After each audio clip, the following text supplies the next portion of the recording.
And moving on, we look at how United Hatzalah prepares for mass casualty incidents. And that's why training saves lives. Joining us is Rachel Zubeta to break down what the drills are, why they matter, and how they translate into real emergencies. Well, Rachel, I know that you're an expert because you just got a master's degree in it. So break it down for us. What is a mass casualty incident? So a mass casualty incident is when there is more victims and more people that got affected from an emergency incident than the amount of responders that can come and help those incidents. How does it differ from a real casualty incident? I mean, United Hatzalah deals with many multi-casualty incidents. Right.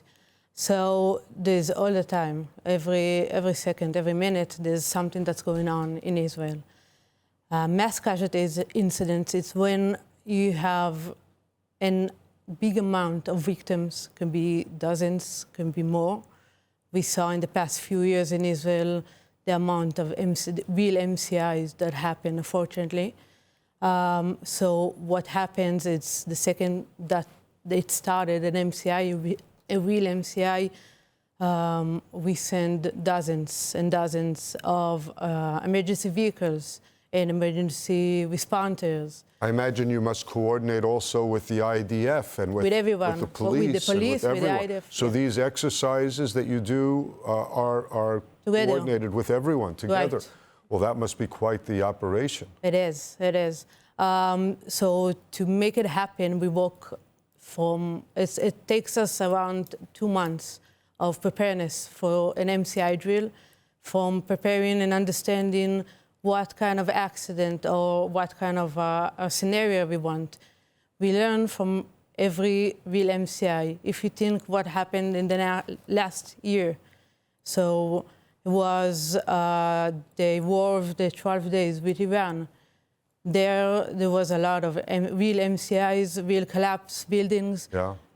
We took from that scenarios, real details, real stuff that we, as United Hatzalah, we as an organization, with the police, with the IDF, the stuff that we need to learn, and we put that in the drills. That's how we get better. So I imagine you practice for the things that are more likely. I see signs along the Tel Aviv beach about tsunami possibilities, and of course sometimes we do reports about earthquakes in our region. There are so many different kind of casualties to worry about. How do you sleep at night? We don't. No, but there is so many different kind of real-time emergency events that can happen. We try to practice and drill the most amount of real events that can happen in each sector of Israel. So if we practice in the northern Israel, we'll practice the events that can happen, most likely happened, if it's rockets, if it's an earthquake, if it's flooding or a fire, and that's how we practice and prepare.